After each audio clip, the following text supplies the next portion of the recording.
This is Lucifera. Hello, this is Entropy. Continuing in the introduction, this part of the introduction is called The Secret Book of John. Gnostic ideas are expressed in mythology and psychology simultaneously. The results in substantial confusion because components of mind certainly don't act like individual beings in a solar system, even though the mythological form of expression requires this. Confusion is compounded by the imaginative creativity of Gnostic authors who feel free to rewrite myth to include their own unique insights. And yet we need not despair. The overall story and theory of the Secret Book of John are reasonably comprehensible. Even if the details, names, and categories that arise in the work do not fit neatly together, that is usual for mythologies. In the case of the Secret Book of John, the variations that make this book difficult to follow are a testimony to its great influence. Each of the texts of the Secret Book of John that we now have incorporate bits from different versions of the book.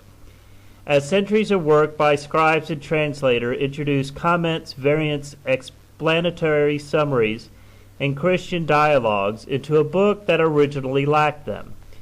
The present book will help you follow the story of God as the Secret Book of John presents it. As long as you're willing to let text go off on its various tangents and deviate from the main story without demanding a consistent and clear narrative, you will be able to understand the book and its main messages. There have been several translations in the Secret Book of John into English, and this version indebted to all of them. It is fundamentally based on the excellent interlinear translations of Michael Grodin.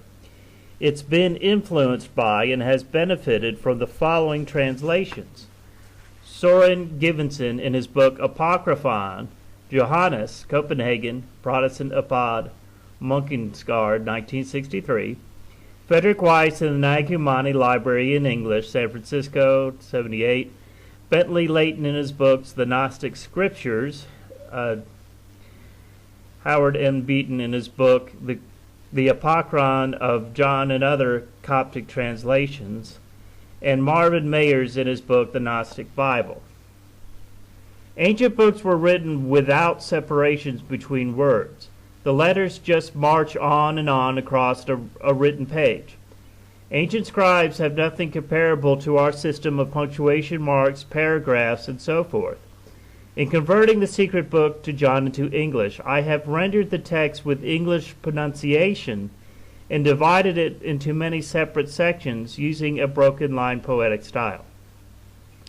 I have sometimes distinguished what appear to be scribal comments about the text by putting them into square brackets.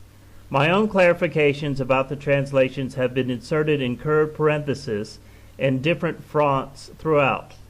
The Secret Book of John was compiled from at least 5 different types of material: a Christian introduction, conclusion, and dialogue about the fate of the soul, a middle Platonic discourse on the one, a long and complex Jewish Gnostic myth, a section of magical book attributed to Zoroaster, and a hymn about the descent of providence into the world. If you expect the text to be seamless, whole, that reads nicely from beginning to end, you will have a difficult time with it. Understanding it to be woven tapestry of diverse parts that is sometimes cohere well and at other times are discordant will make it easier to comprehend. Continuing into the introduction, the next section is called Gnosticism Today. In this new age, a new millennium, the ancient religion of the Gnostics is returning to life. Scholarship on Gnosticism by prominent academics such as Elaine Pagels appears on bestseller lists. During Christian holidays, television programs often discuss the ancient Gnostic text and claim to reveal their mysteries and secrets. Popular novels such as the Da Vinci Code are based in part on the discovery of the Nag Hammadi Gnostic Gospels. As time goes on, more and more people find pleasure in the strange and novel ideas of the Gnostic thinkers who lived 2 millennia ago. Gnosticism attracts so much present-day interest because, in a strange way, it is quite a modern form of religion. Gnosticism insists that we should seek diversity within ourselves and assures us that we are ultimately divine. Gnostic texts take a firm, positive view of human beings, look at the, quote, fall into sin, unquote, as the failure to realize our divinity rather than a descent into moral incompetence. Although assuming the need for a basic moral life, Gnosticism is not a moralistic religion and has no place for a God of judgment sentencing people to an eternity of bliss or torment. Gnosticism is individualistic. We all need to discover our own divine self-awareness and not rely on church or priest for our spiritual growth. The experience of self-discovery and spiritual ascent are crucial to Gnosticism. This self-affirming individualistic religion fits well with the values of modern secular culture. Gnosticism was never good at being, quote, organized religion, which is one reason why Christian orthodoxy was able to use police power to destroy it. Instead of insisting upon a mandated list of approved scriptures, Gnosticism encouraged creativity, imagination, invention, and novelty. Irenaeus reported that, quote, every one of them generates something new day by day according to his ability. No one of them is deemed perfect who does not develop among them some mighty fictions, unquote. Today, in many circles, such imaginative inventiveness is admired rather than held in contempt. Gnostic creativity did not, however, just come up with utterly new systems of comprehending the world. It tended to work within a fundamental mythological structure. While individual authors changed details, names, divine personages, and myths even quite liberally, they did so in accordance with a set of ideas. The fundamental structure of the Gnostic myth is found in the basic form of the Secret Book of John, the most important, valued book that the Gnostic religion ever produced. And thus ends the introduction. So, that is a very good introduction to the Gnostic faith, best I've ever personally read.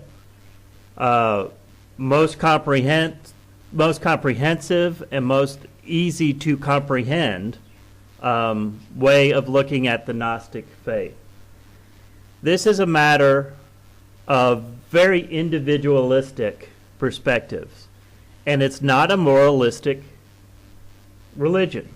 Therefore, nothing about Gnosticism is going to say you can do this or you can't do that. That is not up to us. We don't create dogmatic structure around Gnosticism. That is up to the individual. And we also have here a comprehensive understanding of what the individual is and the individual's place within the oneness of God. As I said in the previous video yesterday, we are all one. We're all one, but we're many. We're in the oneness of the mind of God, the universal power, the consciousness, but we as individuals have our different experiences. We incarnate into different realms and live out these different experiences. I was actually thinking about something earlier. I was thinking that maybe we are living in a dream. So there's dreams within dreams, or multiverses. So we have these different experiences. We create our own reality, but in this one we are sort of locked into. So we're not able to shift into one reality into the next. So we're sort of stuck here until we close our eyes, or what we call death. but once we pass from this realm, we can experience all the different realities again. So what we call dreams, I would say that they're other realities, other parallel worlds. After now 7 videos of this discussion, I don't know that there's a lot I could add. I think we've said exactly the way the Gnostic tradition is trying to get across, that we are sort of all different energies within the same energy vortex of the universal mind. There's so many different metaphors I imagine you could come up with, and we will be finding those metaphors when we get into the actual text of the secret book of John, which will be, of course, in our next video. I would have to add too that in regards to everything being within us, it's no wonder that all these great spiritual teachers say that the kingdom is within. It is within. All the external is an illusion. Everything that we experience or have that is spiritual in nature is all within. So basically, when this physical shell, quote, dies, this whole universe dies. But within us, that is the true reality. All these different realms you can experience. As the Christ said, the kingdom of God is within you. The Buddha said that you have the Buddha nature within you. So all of the traditions that are coming down today still talk in different ways, saying that God is within you. It's all just a matter of semantics. And another thing I want to add too is you obtain your own salvation. Salvation comes from within. It's not external, but it comes from within.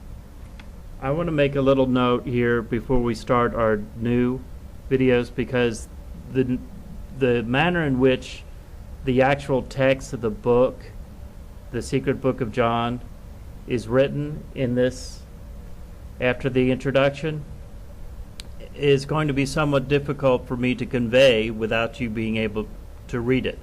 So I am looking forward to people giving their critiques as to whether or not they understand the author's synopsis, because there's lots of footnotes, and the footnotes explain from the author's perspective, Stephen Davies, what exactly is going on within the mythology of the secret book of John. So I do and would appreciate people giving their thoughtful ideas as to whether or not I am conveying the information in the book in a correct manner so that it can be understood. So, thus ends the introduction to the secret book of John. Quite a few videos. I think we've had 7 here. So, I hope that you've enjoyed this. The introduction alone was quite fascinating. So, now we get into the text in our next video. So, a little shorter than normal. This is Entropy 666 signing out. And this is Lucifera. Appreciate all of your thought-filled comments down here in the discussion board. Thank you very much. Until next time.